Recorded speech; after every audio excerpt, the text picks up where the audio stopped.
Welcome back to another episode of Who's Got Next. It's a special episode. We are minus Brandon Justice and minus Zach Libby today because it's a reason why it's a special episode here. I've got my guy, our rocket ship here, Mr. Davey Scoops himself, Davis Moseley. How are you doing today, man?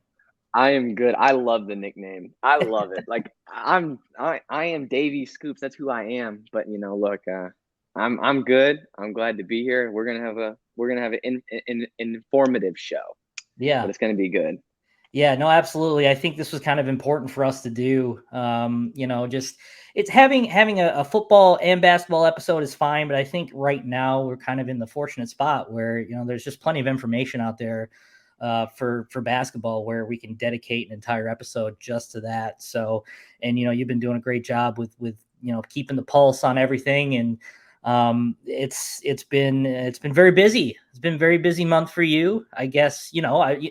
I guess we'll start with the Peach Jam and everything too. You experienced your first Peach Jam, your first big assignment as a big boy journalist here.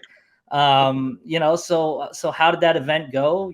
How valuable was that to you for just your overall experience?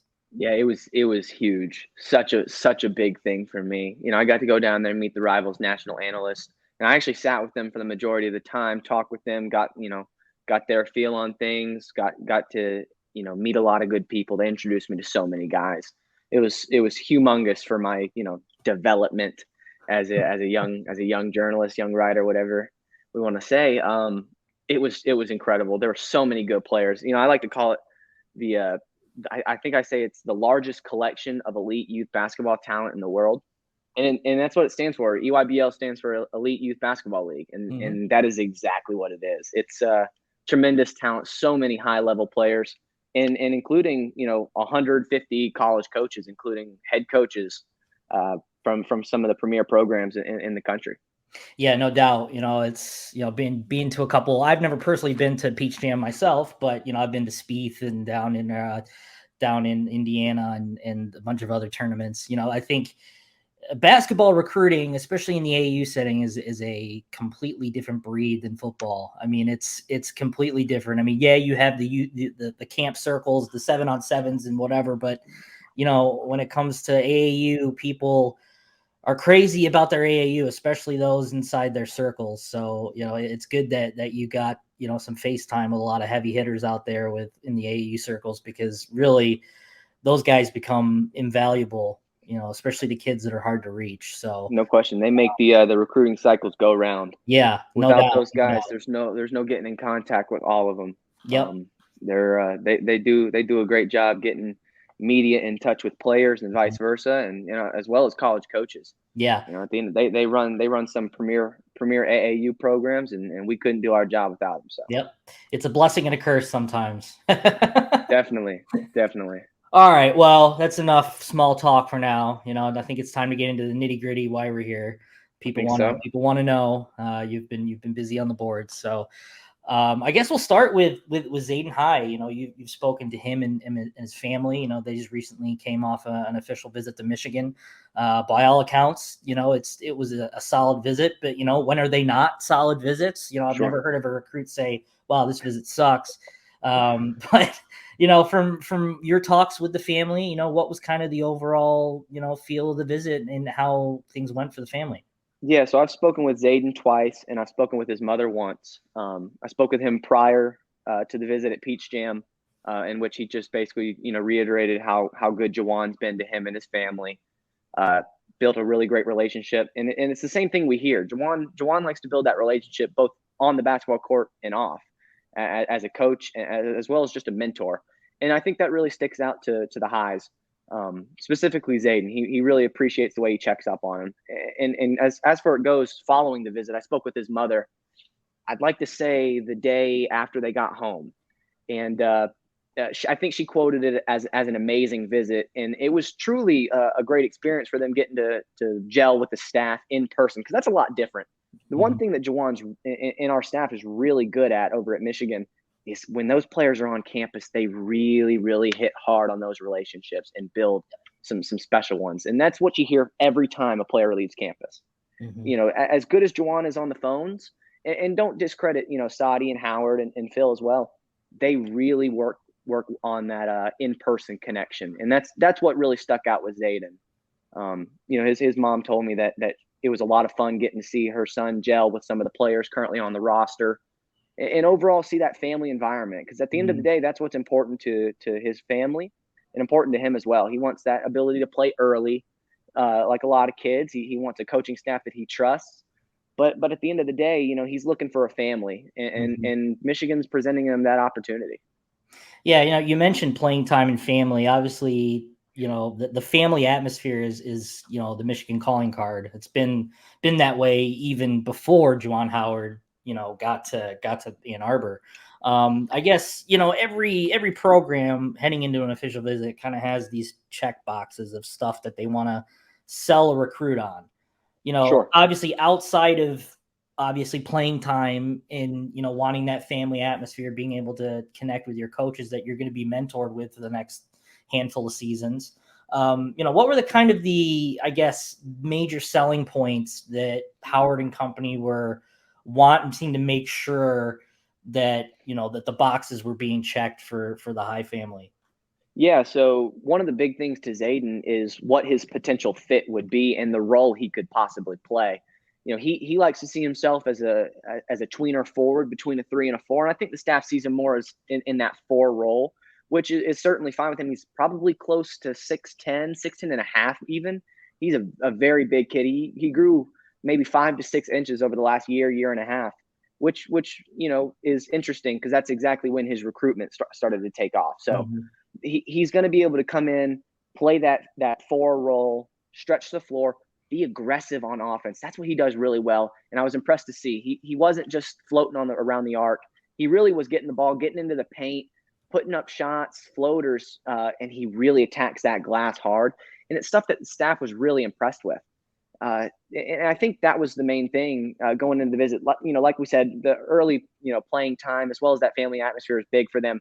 But that role, he's going to be able to come in and play that 4 for Michigan, get big minutes. And he's going to be able to create on the ball, defend on the other side, and really attack the glass and hopefully knock down some shots. And I think that was big for High and his family to see.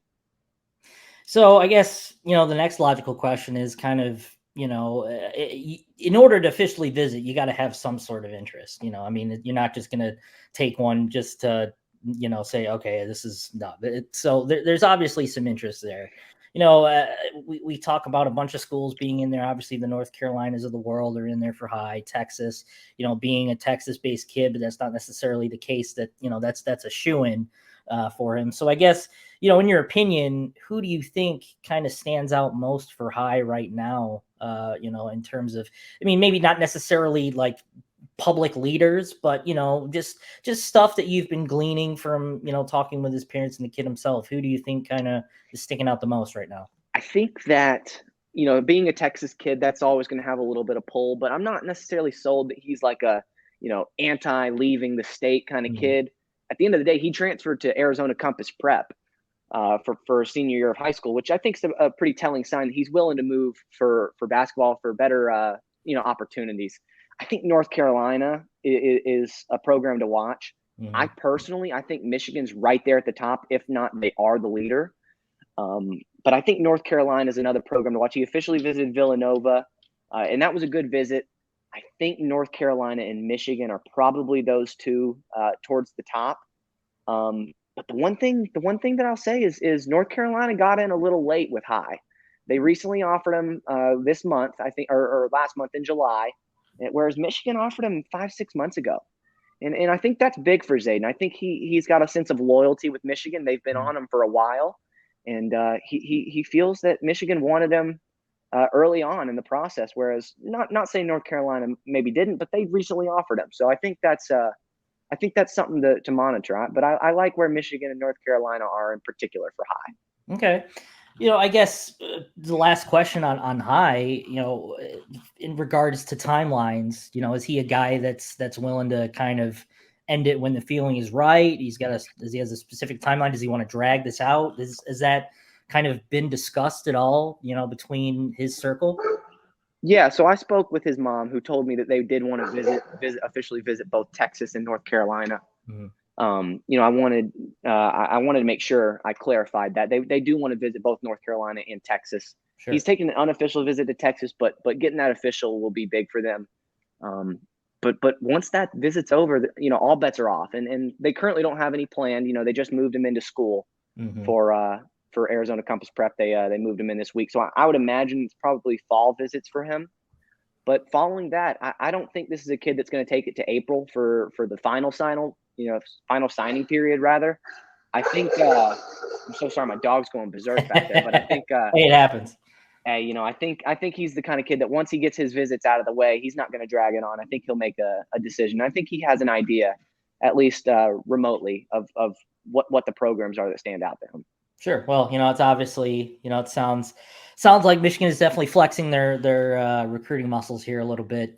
Finally, not finally, but kind of really just finally getting I guess, a sense of direction of where they want to go in terms of positions. Now that they have some scholarship flexibility that they didn't necessarily have last cycle.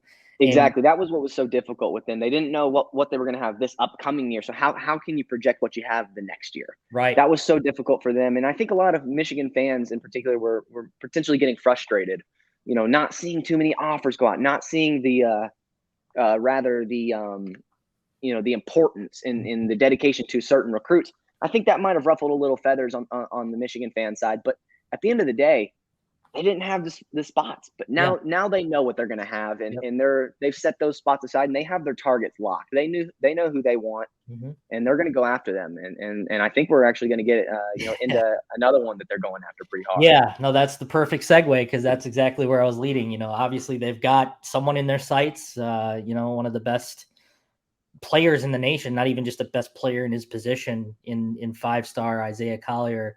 You've been locked into this one, you've been all over it, you've been talking to everyone in relation to him. I guess we'll take it back, to square one. We'll talk about, I guess, how this relationship with Michigan developed, how I guess the inroads happened, and then after that we'll kind of get into the official visit stuff. But Sure. from square one, how was this relationship developed? Because it's not every day that Michigan comes in. I mean, not necessarily saying they came in late, but it's not every day that you're able to just waltz right in for a 5-star and get his attention. Sure. Most of those guys have been recruited for years, and that's not necessarily the case with Collier, but that's not a bad thing either. So Sure. I guess, how did that relationship between, because this is a Juwan Howard special. I mean, let's not get this wrong. I mean, Juwan's fingerprints, handprints are all over this one. I mean, Yep. this is a Juwan Howard special, as I like to call it. So I guess, how did that relationship develop, and how has it blossomed since then? Yeah. So in November, it's very interesting. In November, Isaiah Collier released a top 7, and that it didn't include Michigan. At that point, he didn't even have a Michigan offer, which was interesting. I think the programs were Auburn, Alabama, Georgia, and then Cincinnati, UCLA, Florida State, and USC. I think made up the 7, and Michigan was nowhere to be seen. They offered him in early 2022. I think it was January, I believe. And since then, Juwan Howard has flexed his muscles, like you said earlier. He has put Michigan in a prime spot for in my opinion, the best player in the country. Mm-hmm. Isaiah Collier is ranked number 4 on Rivals.com, and I think he's got room to move up even further. He's been sidelined with a knee injury that probably prohibited him from grabbing that number 1 spot. But talking with some guys, there was some reports that he could have even moved up to that number 1 spot, and I think it would have been deserving. But Juwan Howard has put, like you said, he's put his fingerprints and handprints all over this one. This has, like you said, been a Juwan special. Mm-hmm. It has probably been the recruit Juwan has prioritized more so than any recruit in his entire Michigan tenure. He loves Isaiah Collier, and he has similar feelings to me, that Isaiah is the best player in the country. And he has prioritized him and worked his tail off to hopefully bring Isaiah to Ann Arbor. Yeah, no doubt.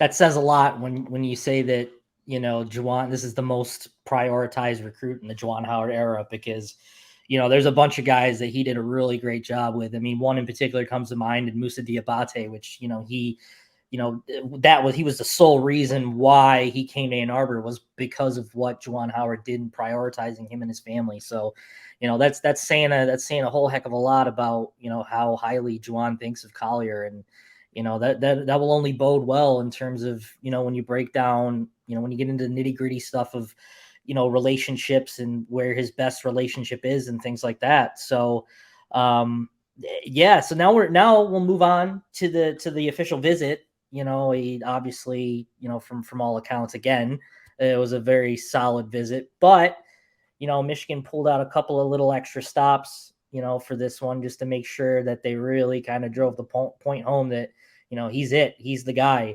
Yeah. So I guess, a multi-part question here is, the first part, obviously, how did the visit go? And then B, how did Michigan kind of incorporate some little extra things to be appreciated, by the family and Isaiah himself? Yeah. So one thing I want to mention is, I told you Isaiah is probably the most prioritized recruit in the Juwan era. Not only that, but his family has been prioritized. Mm-hmm. And that's major for this group of guys. The Colliers are a great family, but they want a coaching staff that they trust, and that's what Juwan and staff showed. Speaking with them, I caught up with them yesterday and spoke with them for some time. And Miss Chandra, Isaiah's mother, was adamant that one of the most important things that she saw was the trust that she would develop with the staff, making sure they would take care of her son. Mm-hmm. And just like any parent, you don't want to leave your kid with someone you don't trust. And Juwan and company really hit that number home with them, and really showed that they care about Isaiah, not only as a basketball player or a student, but as a person. And that was major for the family. That was one of the biggest factors into why the visit went so well. Like you said, Michigan pulled some rabbits out of their hat. They had gotten in touch, and actually one of the bigger things was Isaiah's brother made the trip from LA. He had some work out east, and all reports is that he flew in for the visit, and he knew a lot about the Michigan program. From Isaiah himself told me that his brother knew more about the Michigan program than he did going into the visit, which that says something. His brother's very close. They're very close and good friends. And that's big to know that his brother was there. Not to mention they FaceTimed his sister, who's currently serving our military overseas. Yeah. So they or she might not be overseas. I believe she's at least stationed somewhere, and she couldn't make the visit. Mm-hmm. But she's in the military, and they FaceTimed her throughout the visit and got some pictures with her on the phone. So it was pretty cool, and cool. Showed that it was a true family affair. Mm-hmm. And that shows you how serious the Colliers, not only the Colliers, but Michigan took the visit. This is a family affair for both of them. And Michigan wants to show that the Colliers, not just Isaiah, are family. Sure. What was I guess, obviously being, a top 5-10 guy in the country. I mean, obviously you're going to be sold on being the guy. I guess, how would you kind of define the role that was kind of laid out for Collier in terms of how his fit into the system, what they're going to do at the point guard spot, and, other details that you might've picked up along the way? Sure. So they pitched, a similar role to what that of Devontae Jones held, that of what Mike Smith held. And now while Isaiah Collier is a much greater talent than those guys, no disrespect to them. Those were great Wolverines for us and led some good teams to deep tournament runs. Isaiah Collier is a uber talented prospect. He's NBA talent level. And so that's game changer, but they're pitching him a similar role.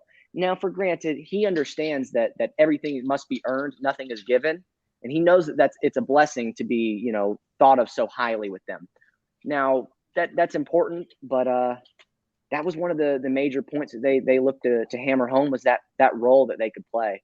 Isaiah can come in, get some minutes early, get some potential starting, 30 minutes a game as a freshman, and that's big for the family. But of course, like I said, Isaiah knows he has to earn it. Mm-hmm. A lot of people, they look at the 5-star talent and kind of automatically write him off in terms of where Michigan stands for him. They think, all of this is just kind of a cursory, out of respect visit. We've heard a lot of rumors that, the Western schools, UCLA and USC have been really pushing hard for him. Even a team like Cincinnati, which kind of should give Michigan fans some hope that, hey, maybe this interest that Collier has is legitimate and not just, he's just visiting just to fill up his officials and then pick a school elsewhere. So I guess in terms of, out of all of these suitors that Michigan is practically leapfrogged in a matter of weeks, where do you think Michigan sits for Collier? And, how big of a threat is the Cincinnati's, the USC's, the UCLA's for them? If we want my honest opinion, I don't We think always want honesty here, Davis. We always want honesty. I don't think Michigan's envying anyone's position. I really don't. I really like where Michigan stands for Collier. I know the interest in the program is real from his side, and I know the interest is real from Michigan's. I like where Michigan's at. A lot of people will tell you UCLA. I haven't quite heard that UCLA buzz. I speak with them, a couple times a week, and while they really appreciate what Coach Cronin's got going on over there and respect the program a lot, I've heard more buzz about Michigan, USC, and even Cincinnati. I've heard a lot of buzz about Cincinnati as of recent. I think that they're firmly and squarely in the conversation in the battle for Collier, which would be a whale of a recruit for Cincinnati. Yeah. But at the same time, it'd be a whale of a recruit for any program. Yeah. This is a top 3 guy in the country, in my opinion. I think he's number 1. But USC, Michigan, Cincinnati, those to me are the 3 programs with the best shot. I wouldn't rule out Michigan being at the top personally, so.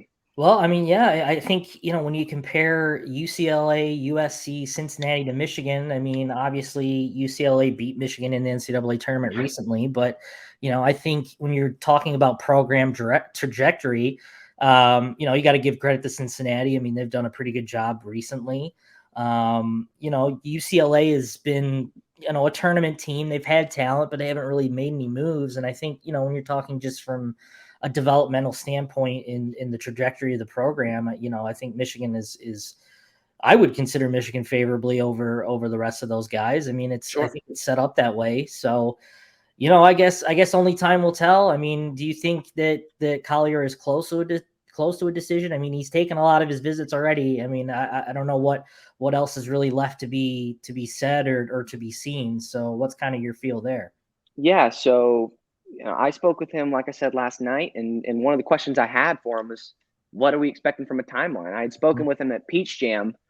He came down to support his team. He was, sidelined with a knee injury, but he came down to support. And I asked him, I said, Isaiah, what are we looking at here? And he goes, I want to make a decision before my senior year starts. So he plays basketball for Wheeler High School at Marietta, Georgia. Their season should be starting in mid to late September, I believe. This is what I expect. I expect sometime between late August to early September. I think somewhere in between the last week of August, first week of September. That's where I would guess an Isaiah Collier decision comes. I know he wants to see, some potentially playing style things. I know he knows that Michigan goes overseas to play in a European tour, and he wants to see them play, and he wants to see some more from the other programs. But he has taken all 5 official visits. He took one to Alabama, Cincinnati, UCLA, USC, and now Michigan. So he is done with his official visits. There was a report of Kentucky interest. I don't think that there's anything to it. I think he's down to a Final 4. And I think there's a decision coming sooner rather than later, probably within the next 4 weeks or so. Now, you bring up a good point, an interesting point about, the overseas trip. Out of that group, it appears that only Michigan is going to be taking that overseas trip. And I know you've mentioned that he would like to see the team play overseas, in some sort of recording. And I don't think it'll be an issue for him to get a recording from someone, someone in the pipeline. So I guess, you can consider that another feather in Michigan's cap that, I mean, that's a very specific thing he wants to look for. And there's only one specific program that's actually doing it. Sure. Now, I think some of the other programs they're certainly going to be able to get him film from whatever, scrimmages they do from the, programs near their school, and there's all sorts of scrimmages, secret scrimmages Sure. before. But Michigan's going to be going overseas, playing some of the top talent, overseas. That's big. That's going to show a real playing style, a real potential fit for him. I think that's something to monitor. I really like that Michigan's going overseas, especially with that comment. I'm not saying there's anything more to the comment. It's just a simple observation. Mm-hmm. I think it's an interesting one, and I'm excited to see that. I know they leave the 17th, and I believe it's a 10 to 11 day trip, something like that. So they'll be home, right before the end of August, which just so happens to coincide with my thoughts for an Isaiah Collier decision. Sure.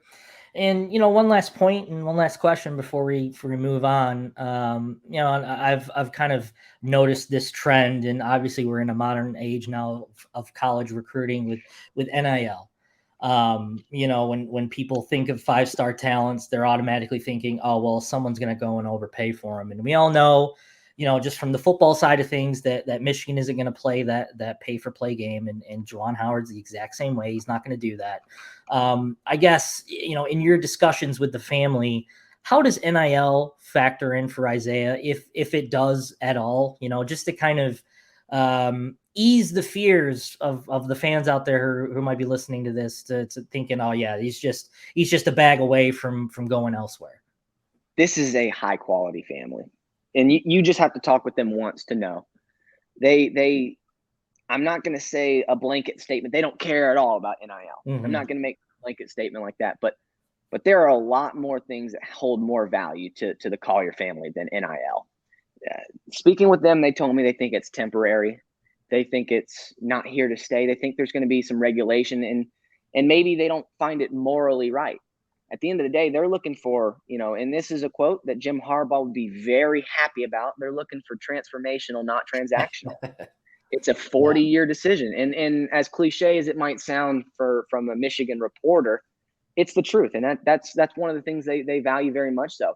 Even Isaiah will say it. When I asked him what was important in schools, one of the first things he says is education. That's big time for Michigan. That's a major pitch. The family was beyond impressed with the academic centers and all the resources that the academics holds at Michigan. And one of the things that was more impressive to the family was that the staff was up to date on what all the student athletes need to be doing each day.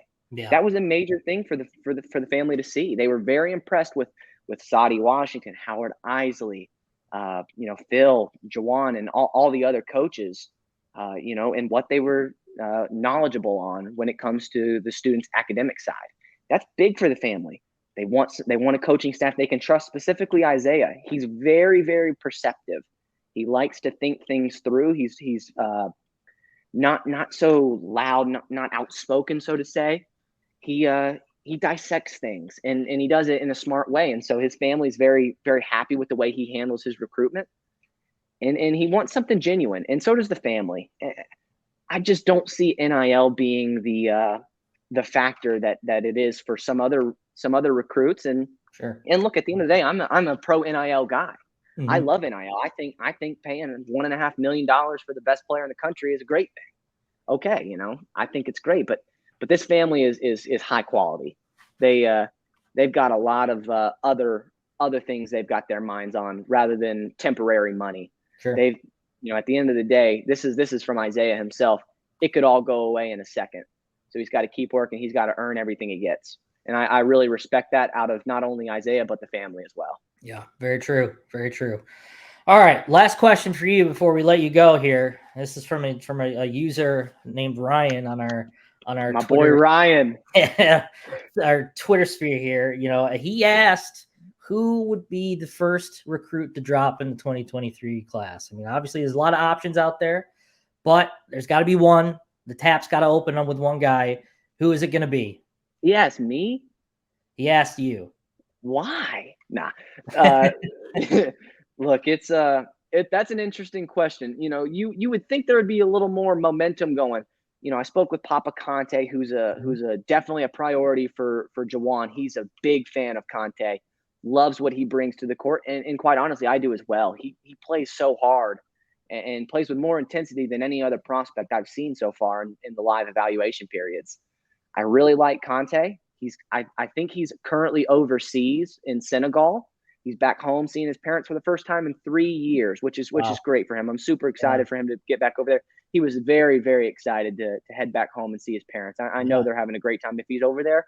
If he's not, he's getting ready to leave now. So, I'm sure that's great. Once he comes back, I know the plan was to announce a decision.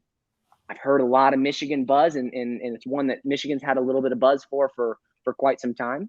Recently, I've heard some Rutgers buzz, which is interesting. I know Steve Peichel has really made him a priority and compared him to current center Cliff Amourier, who starts for them. And I think that's been a focal point for them.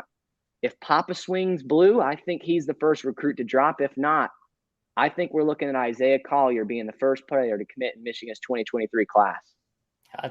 That'd be a big one. I mean, that'd be a big fish.